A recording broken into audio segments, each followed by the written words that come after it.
সোনার দোকান বন্ধ করে বাড়ি ফেরার পথে দোকান মালিকের মাথায় বন্দুকের আঘাত। মালিকের কাছ থেকে মোবাইল দোকানের চাবি ছিনতাই করে চম্পট দুষ্কৃতীদের। ঘটনা পশ্চিম মেদিনীপুর জেলার দাসপুর থানার মানিকদীপা এলাকায়। গতকাল রাতেই দাসপুর থানার মানিকদীপায় স্বর্ণ ব্যবসায়ী কপালে বন্দুক ঠেকিয়ে ছিনতাইয়ের ঘটনার অভিযোগ সামনে এসেছে। ঘটনার অভিযোগ দায়ের করা হয় দাসপুর থানায়। সেই ঘটনার অভিযোগ পেয়ে গ্রেপ্তার হলো এক যুবক। পুলিশ সূত্রে জানা গিয়েছে এই যুবকের নাম তহিদুল ইসলাম ওরফে ঝন্টু। দাসপুর থানারই বেনাই গ্রামে বাড়ি। তহিদুলের সঙ্গে আরও দুজন ছিল, তবে তারা এখনও অধরা। রাতের অন্ধকারে সোনার দোকান বন্ধ করে বাড়ি ফেরার পথে দোকান মালিকের মাথায় বন্দুকের আঘাতে আতঙ্কের সৃষ্টি হয়েছে এলাকায়।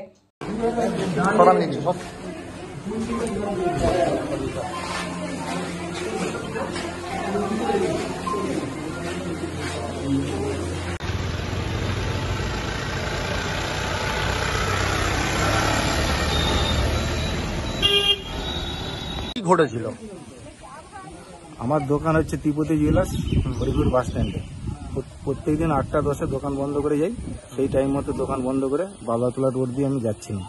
হঠাৎ করে 3 দুষ্কৃতী গাছের গোড়া দাঁড়িয়েছিল। হট করে আমাকে রাস্তা ঘেরাও করে চট থাপ্পড় মেরে বন্দুক দিয়ে আমার কপালে ফাটিয়ে দিয়ে সব যা আছে যে বলে সব কারি নেই। কাউকে চিনতে পেরেছিলেন? হ্যাঁ, চিনতে পেরেছিলেন তো? পুলিশ একজনকে অ্যারেস্ট করেছে, জানেন? হ্যাঁ, ওই ছিল। ওই ছিল। বুঝতে পেরেছেন? এখন বুঝতে কি ছিল বন্দুক? কি ছিল? আর্মসটা কি ছিল?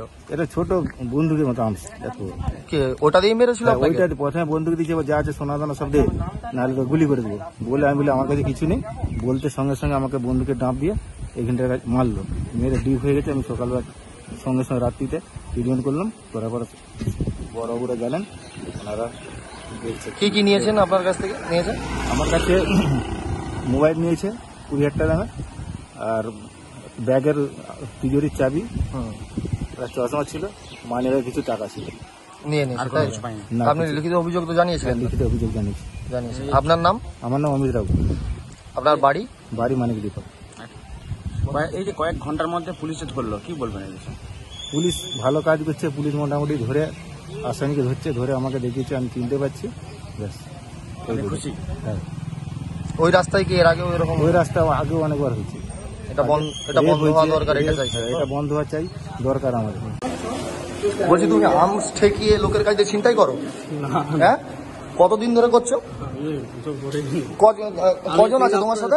বাইরে দিয়ে এসেছি। হ্যাঁ, আমি 3 হপ্তাহ। কতদিন ধরে করছো ওই রাস্তায়? আমি 3 হপ্তাহ